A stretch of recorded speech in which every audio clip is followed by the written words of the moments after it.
โดยสบายดีFC เบิดทุกคนเด้อยินดีต้อนรับทุกคนเข้าสู่ช่อง YouTube ของสาวบุญเปียงสาวลาวทุกคน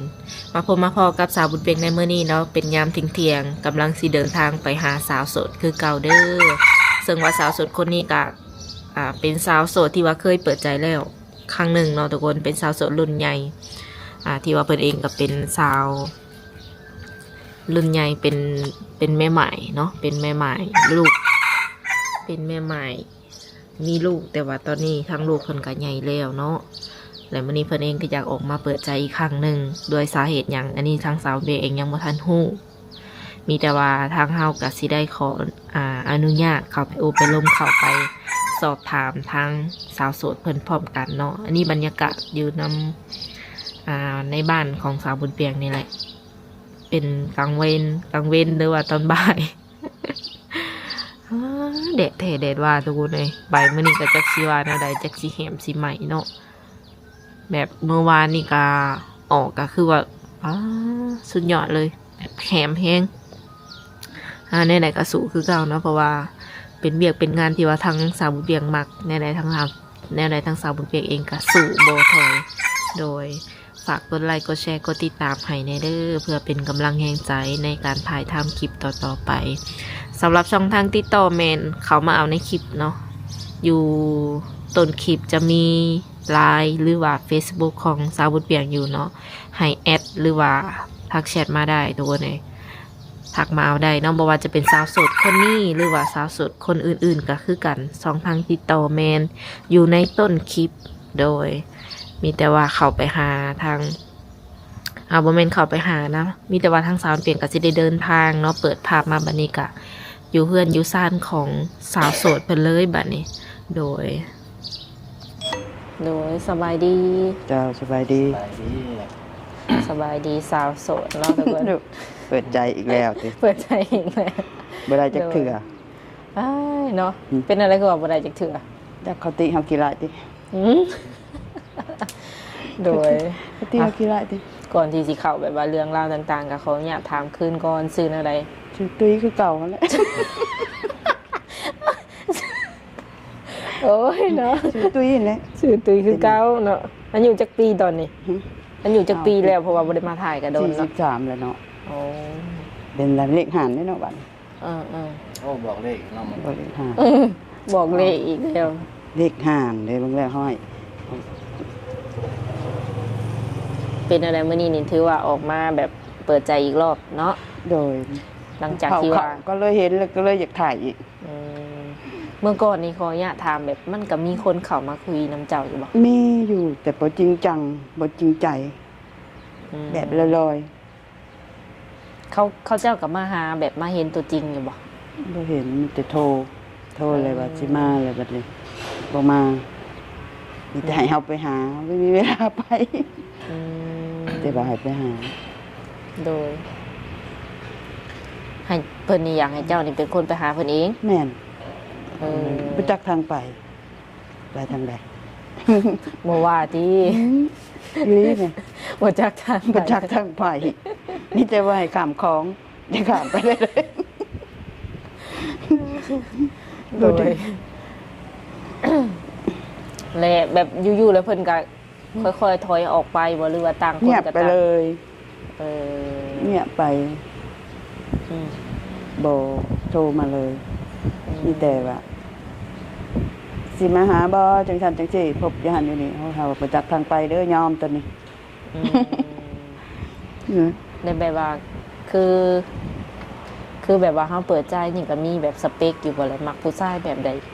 หรือว่าเฮาเลือกหลายบ่จังซี่นะ ก็บ่ฮู้สิเลือกแนวบ่เห็นคนเนาะ อืม แต่โทรมาถามจักสิว่าในใดเนาะเฮาก็บ่มีก็คือบ่มี อืมมักคนแบบใดคะ มักผู้ใหญ่เป็นผู้ใหญ่รู้จักเรือนชานหั่นน่ะเป็นพ่อเรือนพ่อชานเฮาก็มีคนมีอายุเฮาก็อยากได้เป็นผังเป็นพานเป็นที่พึ่งในครอบครัวว่าซั่นจ้ะ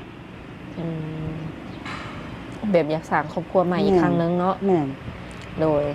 คือทางเจ้าเองโสดมาแล้วนี่จากปีแบบโสดสนิทเลยเนี่ย ก็โสดตลอด ก็เพราะแต่ว่าลมไปลมมากับหายไปเลยนะคนก็ยังบ่เห็นรู้ว่าขี้ร้ายพวกเรา อย่าหยวดกันให้ พอได้แต่แบบว่าคำว่าล่มซื่อเนาะ แม่น เออเอาจะอยากแบบอยากได้แบบไหนจะอยาก เด็ ได้ ก แบ ผู้ บ ใหญ่รู้จักว่าเวียกเพื่อนชานเนี่ยได้หั่นน่ะเฮาก็บ่มีไผ แบบสมมุติว่าเพิ่นพร้อมเอาเลยเจ้าพร้อมเอาเลยบอกความหมาย พ่อ เออ อยากเฮ็ดคลองข้างในหั่นน่ะ อยากแต่งงานใหม่ แม่ ครั้งหนึง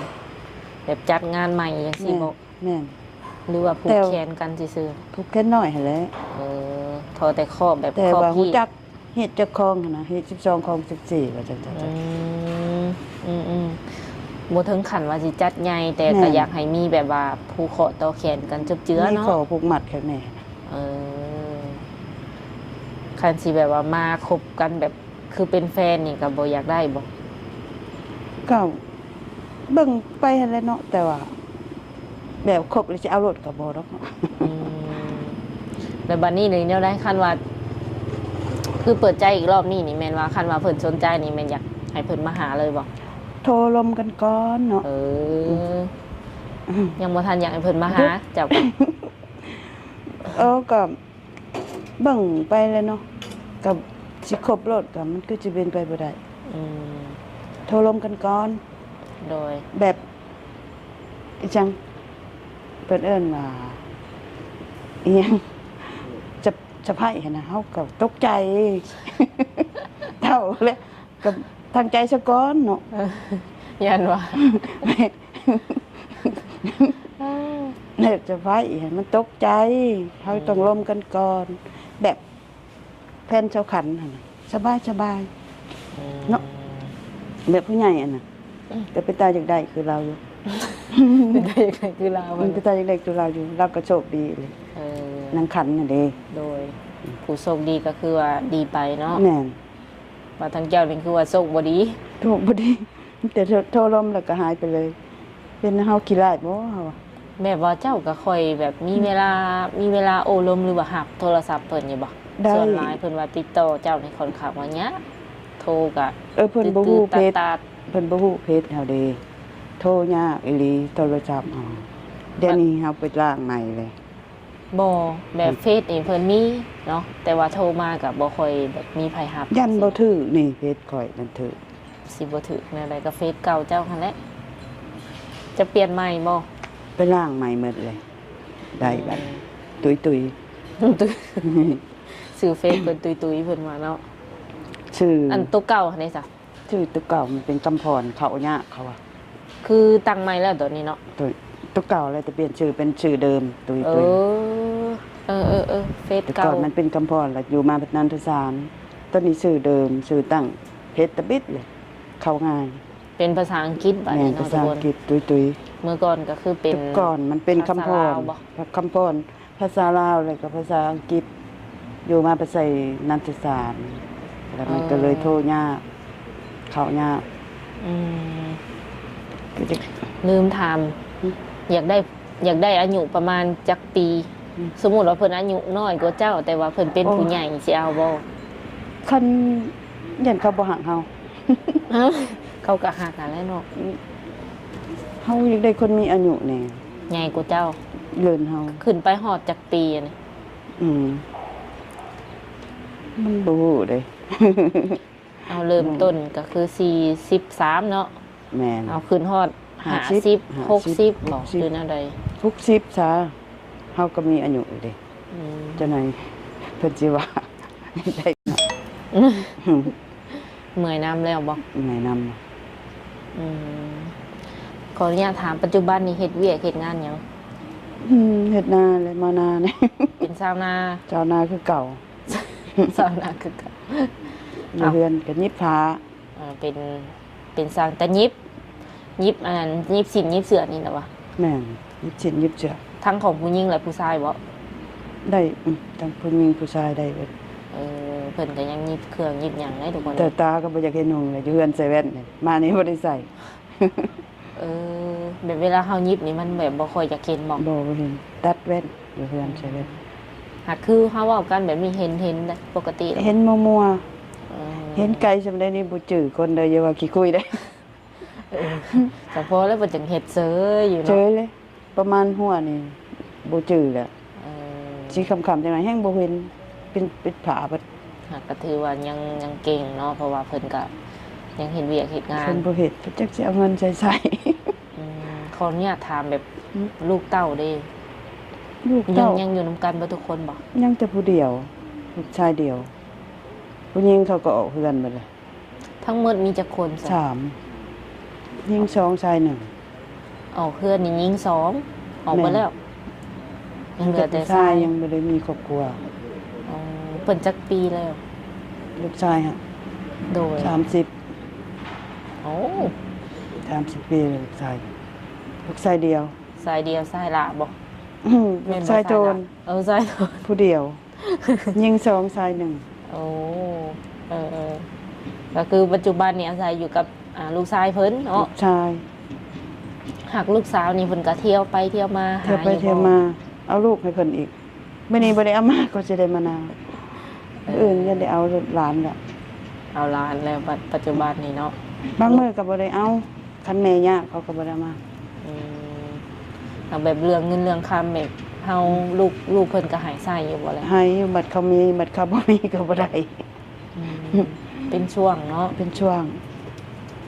สมมุติว่าแบบเพิ่นบ่ได้ให้ลูกเต้าบ่ได้ให้แต่เฮาเฮ็ดแนวใดบ่ได้หา ยิบเครื่องยิบของแหละ พอได้อยู่บ่ พอได้อยู่ เออ ได้ทุกมื้อคันเฮาได้เฮ็ด เออเออหาคนแบบมาอยู่นำนี่บ่หรือว่าเจ้าไปอยู่นำเพิ่นได้บ่สมมุติว่า บ่ได้ ไปบ่ได้เด้อ อืมบ่อยากไปหรือว่าแนวใด อยากอยู่เรือนตัวเอง เออ แต่ว่าเขามาอยู่นำเฮามันได้ เป็นผังเป็นผา เป็นที่พึ่งให้เฮาได้จ้ะ อืมเพื่อนชานเจ้านี่แม่นอยู่ได้ลูกเต้าเพิ่นให้อยู่ อยู่ได้ เออแต่คันว่าสิไปนี่แล้วนะเพิ่นบ่ไป ยอมเลย กันว่าให้ไปอยู่นำเขายอมเลย อันนั้นเลยโทรมาที่อยากให้ไปอยู่นำมันไปบ่ได้ เออ ก็สิหายไปเลย ส่วนหลายเพิ่นก็หาแบบ อยากให้ ภร ไป รยาไปอยู่นำหั่นแหละ เที่ยวไปเที่ยวมาได้อยู่แต่บางช่วงได้เลย อ๋อก็เคยไปอยู่บ่แบบ บ่เคยไปจักเทื่อจังว่าย่าน ป้อนบุญยังบ่เคยไปฝั่งไทยเลยบ่ ไปอยู่แต่บ่ได้ไปอยู่นำไผ โอ้ ไปก็จะอยู่นำไปหมุกไปอันนี่นะ เออ รถตอกรถตัดนี่นะไปได้ ไกล ไปก็คำรถกลับจิตะแรงก็ได้กลับบ่ได้ไปนอนจักเทื่อ เออ ให้ไปอยู่นี่ยอมเลย โดยอยู่เพื่อนอยู่ซ่านแนวนี้นอกจากแบบตัดยิบแล้วก็มาให้มาหน้าจัง แม่น ซี่ มานา ไปลิ้นไปเที่ยวอยู่บ่ บ่ได้ไปจักเทื่อ กินเหล้ากินเบียร์น้ำหมูน้ำหยังสินะ บ่ได้ไป ไปอยู่บ่ได้กิน อยากดูยันเมายันเมา โอ้เมากับเมาเลยเนาะ ห่วยไผสิเบิ่งเฮาคือเก่าคำเว้าคือเก่า แต่บ่ได้กินอีหลีไปบางแล้วก็ไป เออ บ่ได้กิน กินแล้วเจ็บท้องกระเพาะบ่ครับ มีโรคประจำตัว บ่มี อืม แต่มันคือมีแนวเฮ็ดใส่เลยกินเลยเป็นโลด อืม ถ้าบ่ได้กินจะกินเทื่อเดียวหลับเลย เออ คือใจสิขาด อืม ก็บ่กินเลย แต่ละมือก็วนเวียนไปออกมาหน้ามาเฮือนไปเฮือนหยังสิ แม่ ล น บไปลบมา แม่นถามจุดนี้เด้ ลบไปลบมา อืมเป็นตาเงาเนาะ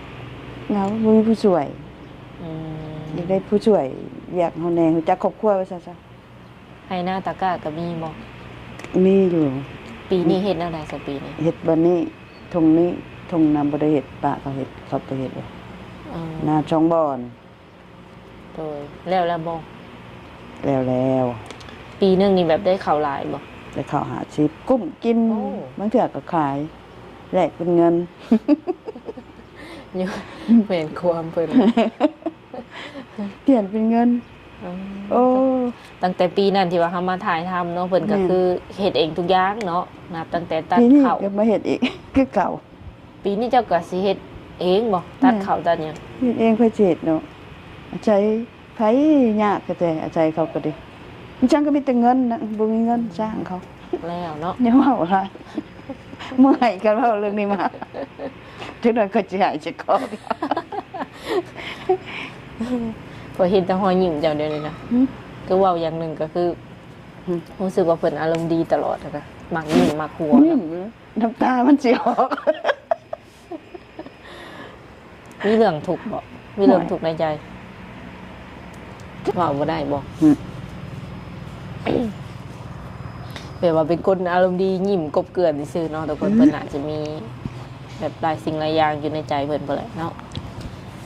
เอาไปปาดใส่ติ่งนี่ค่ะว่าจะคือหัว อือ จะคือบ่ให้ อือ เจ็บปวดหัวเขาว่าเอ้าข่อยบ่เป็นให้เขาว่าข่อยหัวจนเมื่อยแล้วบัดนี้เพิ่นว่าเอาสิเอาข่อยไปกวดเอาไปเถิดข่อยเจ็บเดี๋ยวนี้เจ้าคือหัวว่ะ เอ้า เอาให้ข่อยบ่อยากให้ข่อยอยากอายคนข่อยหัวเอาไปกวดแล้วใส่ติ่งเขาจนสิแตก บางเรื่องนี่บ่เรื่องนั้น แต่ผัวตายแต่มีซ้ำนี่ อืม จนมันสิแตกล่ะ โดย ข่อยเลยว่าเอาข่อยไปกวดถอน อืม ข่อยเจ็บสิตายแล้วนี่อาจจะคือหัวซะหัวเลยข่อยเจ็บไปเลยไปกวดแล้วก็เอาเข้าห้องเลยปาดออกมาซ้ำนี่จนมันสิแตก ผูกคำหูก็คิดว่าเจ้าแบบมีความสุขเนาะ แม่น หรือว่าบ่ได้เจ็บบ่ได้หยังจังซี่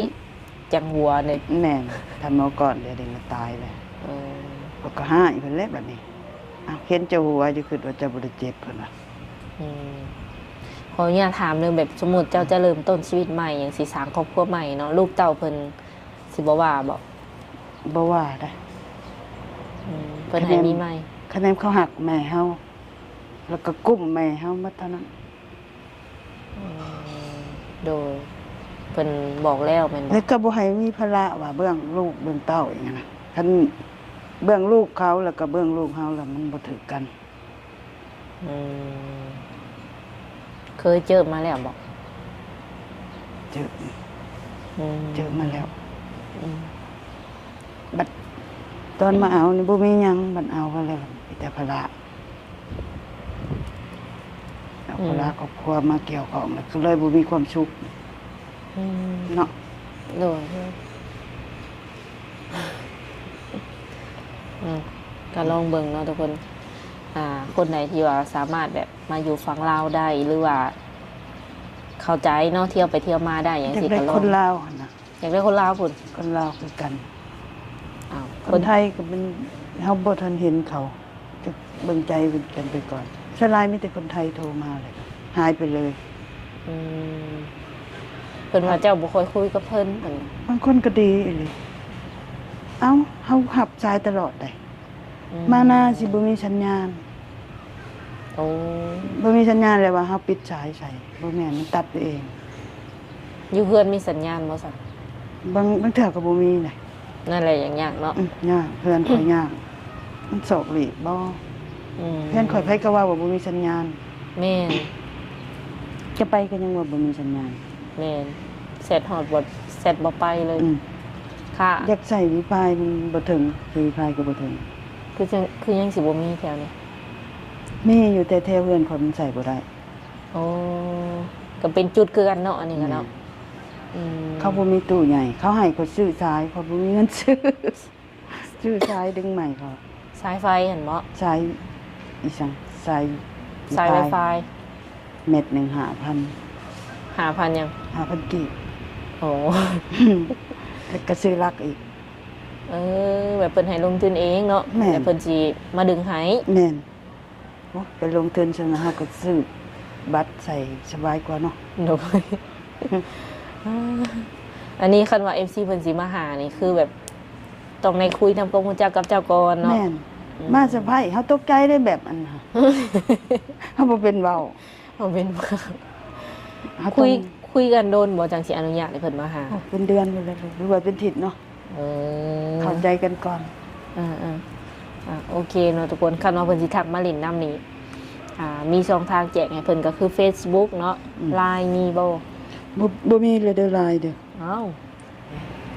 ลายมันค่อยกลิ่นบ่เป็น เทื่อก็บ่มีสัญญาณอีก ทางหนมไทยส่วนหลายเพิ่นมักเล่น LINE ก็แบบอยู่ต่างประเทศเนี่ย แล้วจะจังตั้งให้ค่อย โอเค แล้วล่ะ กำลัง คือจะเอาเข้ากล้องได้ตอนให้ แม่นสำหรับคลิปนี้ก็สิได้ขอโอลมกับเพิ่นประมาณนี้เนาะคันว่า FC มีหยังอยาก ใจ สอบถามเกี่ยวกับเพิ่นก็แม่นทักมาได้ทางเฟซเพิ่นนั่นแหละเนาะ ถามชาวบนเตียงก็ได้ โดย ให้ได้เด้อบัดนี้ฮะ โดยขอให้ได้ ให้ได้เด้อบัดนี้ยึดตัวกันเด้อ จักไผตัวไผบัดเนาะขอให้ได้เป็นตัวเป็นตนอะไรเนาะขอให้ได้คน ให้ เดียว ไปอยู่เฮาไปบ่ได้เฮือนเฮาก็ช่องหลังเด้อหลัง อืม บ่มีคนอยู่ เพื่อนสองหลัง อยู่กับลูกชายกับหลังหนึง แม่ อีกหลังหนึงป้าไว้ซื่อๆบ่ ป้าไว้เขาเช่า ป้า เด็กปลูกอีกหลังหนึงคันมีเงิน ผุนมา ให้เขาเช่า ตู้ ใกล้ๆนี่ เศร้าแบบว่าเศร้าเป็นปีบ่ เป็นเดือน เป็นเดือน เขาได้เงินใช้นํเขา อืม นี่เขาหาก็ออก เดือนละพัน แล้วมีคนมาเศร้าคืนหรอบ่ ยังเขาหาก็ออก โดย เดือนละ 1,000 1,000 บาท แม่น ค่าน้ำค่าไฟเขาจ่ายเอง แม่น เออโอ้โหธรรมดาแน่นอน ดวงหมู่คือดีดวงเฮาคือบ่ดีเนาะ อืม เอ้ารอรุ่นน้ำกันอะไรเนาะบางทีเปิดใจอีกครั้งนี้อาจจะเจอดีกว่าเก่าก็มีอย่าหายเด้อ กันอยู่ โดย มีแต่ว่าข่อยสิได้ขออนุญาตโจคลิปได้บัดนี้เนาะมื้อหน้ามื้อในสิมาเล่นน้ำใหม่เด้อสู้ เอาน้ำเจ้าได้ล่ะ ๆ ให้เจ้าพามาเด้อ ค่อยพามา โทรหาชาวบนเปียงก็ได้ ได้ บ่โทรหาข่อยก็ยาย อืม จะว่าบ่มีสัญญาณว่าบ่รับชาย น้องเบามาแล้วก็น้ำตาเกิม เดี๋ยวเอาออกเลยอายเขา โอเคเอาบ่เว้าหลายเด้อเนาะมีแต่สิได้ขอตัวเจ้าไว้ก่อนสบายดี สบายดี สบายดีก่อน